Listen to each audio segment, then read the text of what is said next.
Welcome to Woman Witness Podcast, The Stories at the Well. I'm your host, Leah Fortier.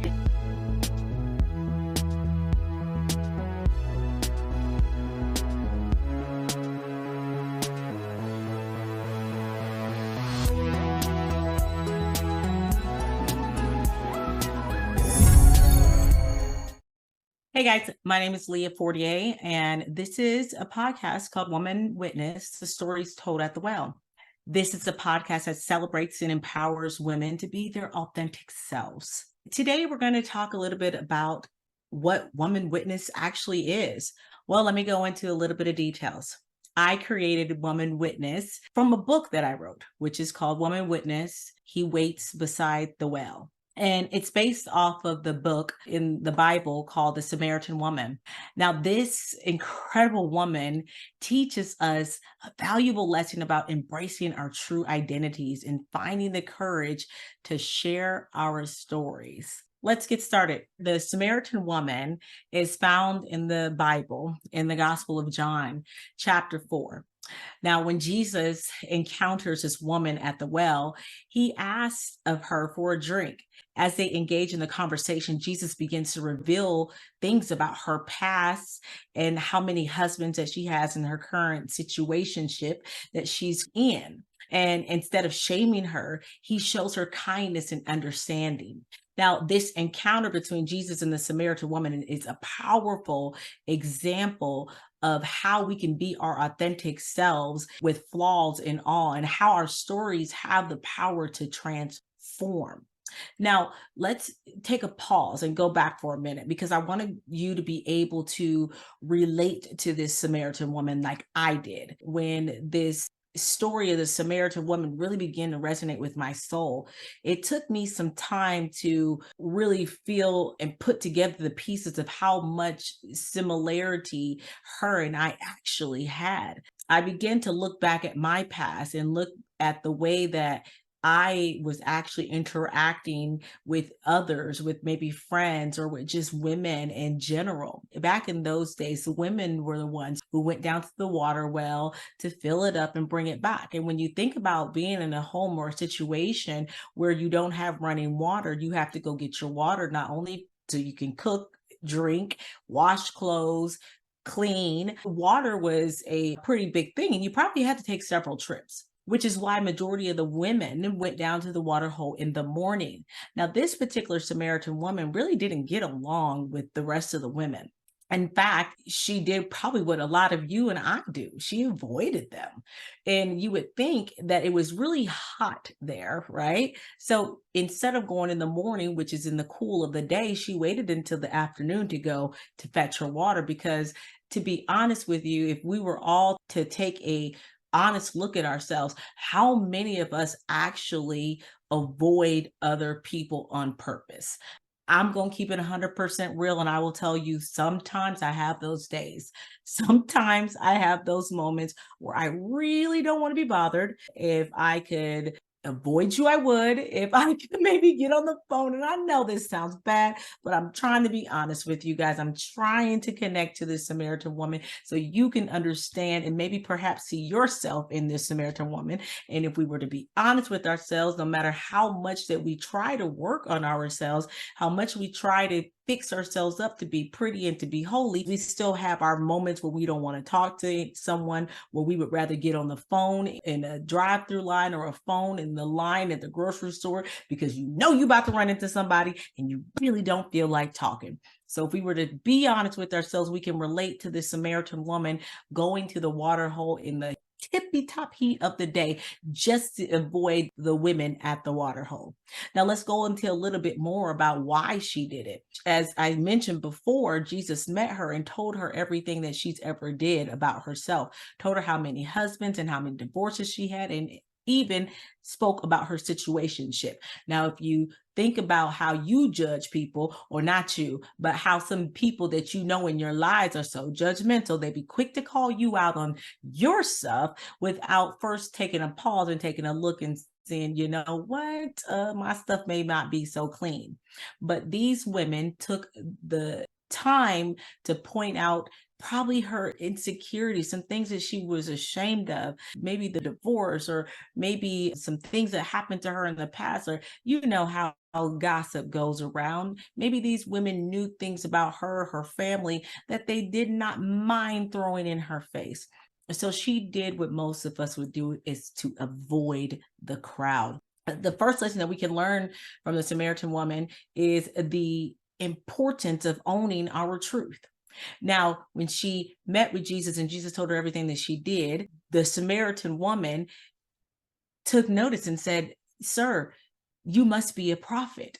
And Jesus actually revealed himself to this Samaritan woman as the first person he revealed himself as being the Messiah to. I think about it in this case. Sometimes our true selves, or what we know about our true selves to be true, we're ashamed of, or we don't want to talk about it. Or maybe it wasn't our fault, or maybe it's something that we want to bury and put away. But sometimes, by being our true, authentic selves, sometimes by sharing that vulnerability in that moment, you create an atmosphere for the other person, or the other individual, or the other sister who you are speaking to let down her walls, to let down her barriers, and say, you know what, wow, you've been through a divorce? Yeah, well, me too. Well, you've been through a loss? Well, yeah, me too. You've been through abuse and trauma? Yeah, me too. And sometimes, by us being our authentic, true self, sharing our stories gives us an opportunity to connect with someone else. And possibly, if you are healed, or you're working on being healed, maybe you guys can work together and begin to heal and loose and break each other free from this shame, free from the guilt. So I want to talk with you just a little bit more about the Samaritan woman. So instead of the Samaritan woman hiding and denying these experiences that she had, she acknowledged them and she embraced them as part of her journey, as part of, you know what, this is me, this is who I am. And sometimes our own stories shape us and make us who we are. And it's only by embracing them that we can empower ourselves and power others. The second lesson I want to talk about in regard to the Samaritan woman is the power of vulnerability. So, despite the risk of judgment and rejection from Jesus at the well, I mean, sometimes when, let's say, our secret gets out, or something in our past reveals itself, or we make a mistake and we have to face the music, as they say, sometimes it's hard to sit in that moment. Sometimes it's hard for us to take those experiences and take the shame and be able to stand in who you are now, not who you used to be. So I admire the power and the vulnerability of the Samaritan woman, because despite the risk of being judged and rejected by Jesus that day at the well, the Samaritan woman was courageous enough to tell her story to Jesus, a stranger at that time. She opened up about her past and shared her deepest parts of herself. And if we were to be honest with ourselves, the reason why majority of us struggle in silence, struggle in depression, struggle with anxiety, struggle with moving on from our past, is because we hold these things deep down inside of us, because something along the way has scarred us and left us to a place that if we were to be vulnerable, if we were to open up about our past, if we were to share some of these things that we have been through, we were afraid of being judged, afraid of being rejected, afraid of another door being closed on us, or someone holding and dangling something over our head, because now they know something about us that leaves us open, that leaves us vulnerable. And in this moment, the Samaritan woman said to this stranger at the time, heck, you know this much anyway. Why don't I just open up and let you in on where I'm at? Let you in on my struggles, let you in on some of the things that haunt me at night, some of the things that I'm afraid for my child to have to experience, some of the things that I'm afraid that I will have to experience. So she was vulnerable in that moment. And in doing so, she found acceptance and healing, but also she became a catalyst for transformation. Her vulnerability and her willingness to share her story empowered others to seek their own healing and transformation, which lets me know that we too have a similar impact when we find the courage to share our stories from a place of authenticity and vulnerability. So let me pause here and share a little bit of my story. I was always a bubbly, I hate that word, by the way, but I was always a happy person. And I foreseen myself doing so many things, even as a child. It wasn't until I got to a certain age in my life where all bets were off, where I no longer was able to trust the people who said that they would take care of me, who said that they would be the one to help me, who gave me my true identity. I did not know where my help came from because I shut those doors because I wasn't willing to be vulnerable and allow any more hurt and trauma to happen to me. When I was younger, I went through a state of abuse and trauma and as a child.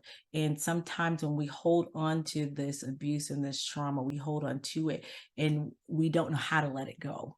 Instead, we want to actually keep it and we want to bury it and we want to hide it. We want to avoid all others. And anybody who is talking about some of the same things that we may be able to help them through or maybe be able to feed off of them, we shy away from it. Like, oh, no, got to get away from that because that can expose me to having to share things about myself that I don't want to do. So I had to get to a point where I said, you know what? This is who I am. This has helped shaped me to become the person that I am, to get me to the point where I started Woman Witness. And not only did we start Woman Witness, we have Woman Witness Writing Academy where we actually help other women write and tell their truth and publish their stories and put it out there, which now leads us to our podcast where we have created a platform where we help other women come and tell their stories, because just perhaps your story just might be able to help someone else grow and overcome and get past the abuse and the trauma and some of the things that they have battled in their life. Just perhaps by you sharing your story, like the Samaritan woman, you will be able to open the doors for other people to live, to have breakthrough, to be rid of any anxiety or shame that they may be battling. I'm going to transition into my third point that I want to talk about in regards to the Samaritan woman, which is the importance of finding your voice. It's so important that we find our voice, because if we don't find our voice, who's going to do talking for us? If we don't find our voice, those voices that are in our mind, in our head, that's telling us that we're not good enough, that's telling us that people are going to laugh at you, people are going to put you in a box, that people are not going to accept you, and that you will forever be that person who's going to be abused and who's going to be rejected and who's going to be dealing with trauma, who's going to be suffering from depression and anxiety. Those voices will then begin to run our world and silence the voice that God wanted us to reveal and wanted us to have.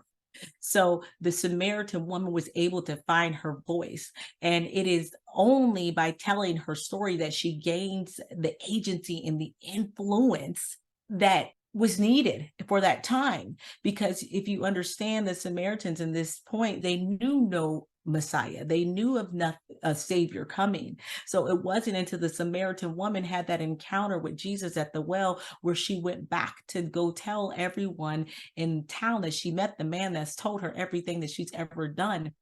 And the people of the town in Samaria invited Jesus and his disciples to come over, where Jesus began to then disciple to them and teach them and give them a new way and a new life and a new process and a new thought. The Samaritan woman, she became the person that she was meant to be. She became the influence that she needed, was by opening her mouth and telling everyone who she had met at the well. And it wasn't by her will, it was by the divine will of Jesus, who went out of his way to stop and have that meeting and wait for her besides that well. So she became a messenger by spreading the good news of Jesus to her community. By her using her voice, she became the instrument of change and transformation for a whole generation of people. So when we find the strength to share our authentic stories, we give ourselves a voice. Our stories have the power to inspire, to encourage, to empower others.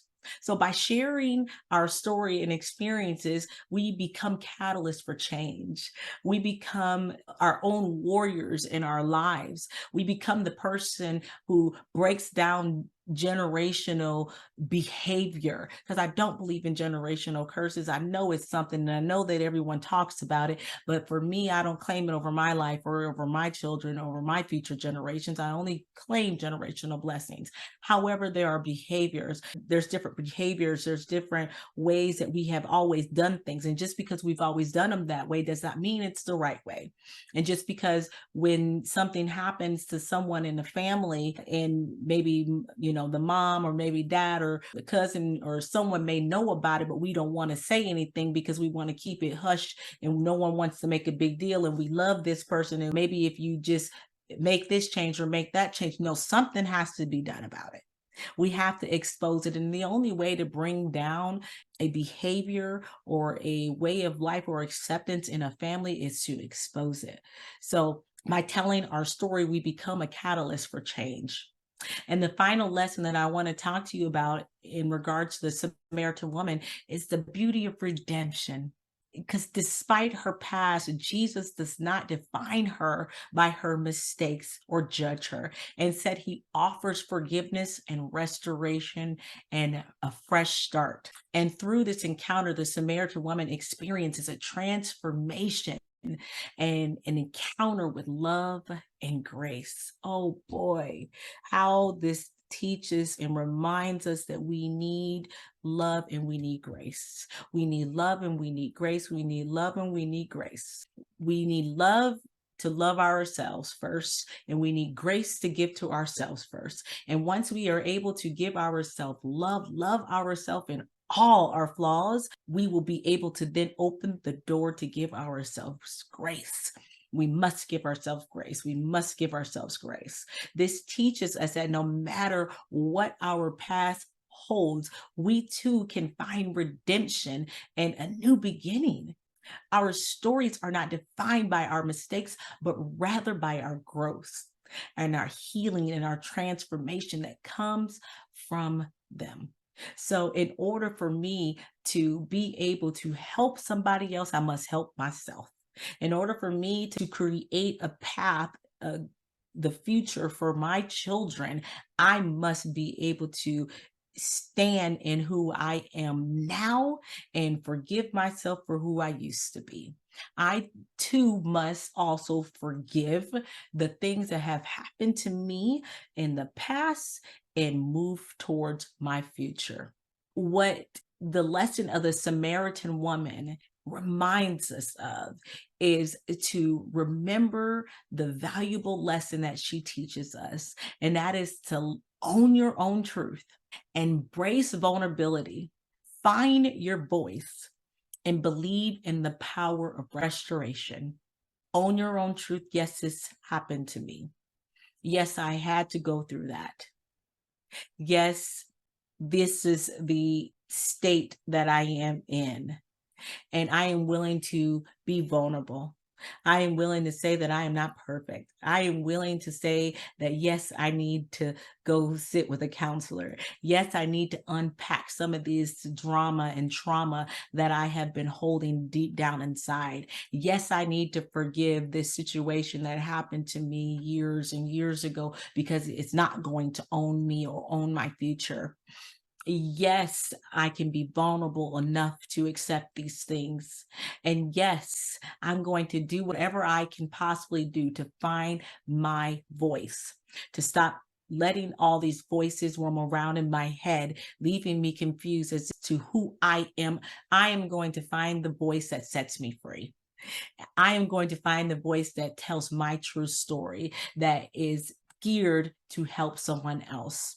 Because I believe in the power of restoration. I believe in the power of redemption. I believe that I am not held to my past, that my past is already done.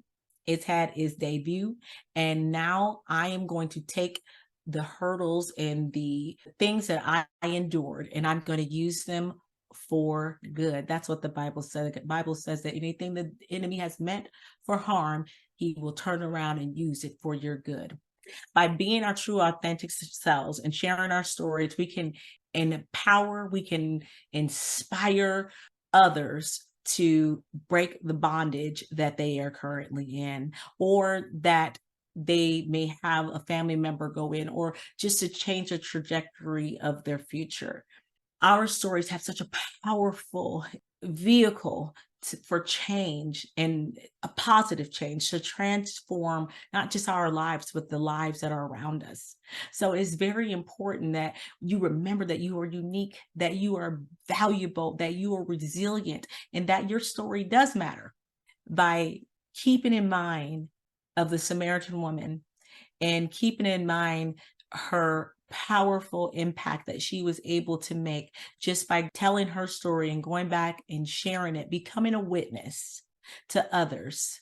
She has changed the trajectory of her environment and everyone connected to it. So go out there, be your authentic selves, embrace your journey, make a difference in the world. I want to thank you for tuning in to Woman Witness, the stories at the well. Catch us next time to explore more stories of powerful women who were able to inspire us by being their authentic selves. Until then, I say continue going out, being a witness, sharing your story and your truth. Be kind and never stop being who God has created you to be. Perhaps you were chosen for such a time as this to write and share your truth. I'm out, y'all.